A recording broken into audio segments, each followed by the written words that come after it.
Hi, this is Dr. Bell, and here is the secret. Mm. My son in the first grade was having some learning challenges, some learning difficulties. And even before school, I knew that he had some learning challenges.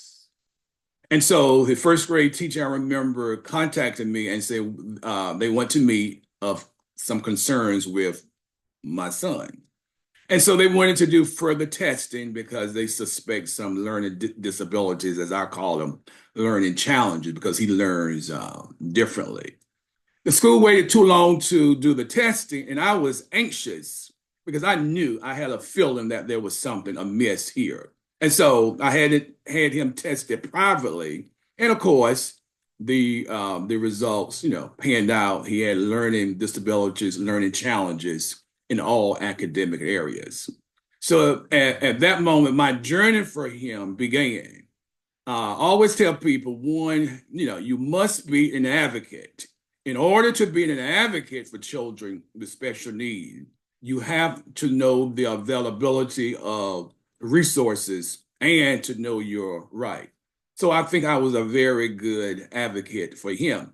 So his IEP was important. Now, fast forward from elementary school to middle school, he was still on an IEP, and I was very engaged in that process along with his mother.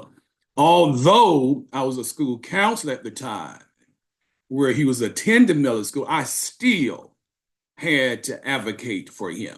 So fast forward his story through high school, he had a 504, so he was doing pretty good.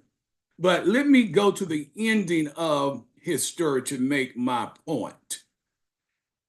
Today, he is a principal of an elementary school. So even though his early beginning was kind of shaky, was kind of iffy, I knew as a parent that I had to stay the course and to advocate for him as much as possible. So before becoming a principal, he was a teacher and an assistant principal. He received his undergraduate degree from Elizabeth City State University, a master's degree from East Carolina University, and another master's degree from North Carolina State University, and is working on his doctorate degree as we speak. So even though from K-12 he had academic challenges, I knew that that was not the end of his journey because advocacy work is critical, and especially working with kids with diverse learning situation. Some people call them disabilities, rightfully so for many, but I look at it and frame it as learning challenges. My son and so many other children learn differently. And so I took the IEP as a roadmap to ensure that he received the most appropriate educational services for his learning needs. I can talk so much about this topic. I don't want to continue to go on because I could go on more, but I know the benefits.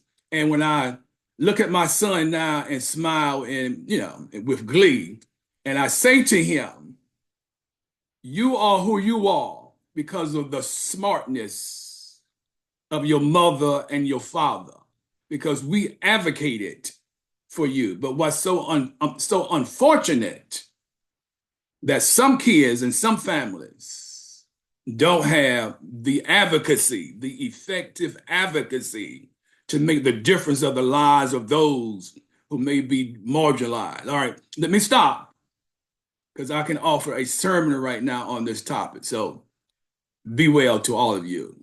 I'm Dr. Bell.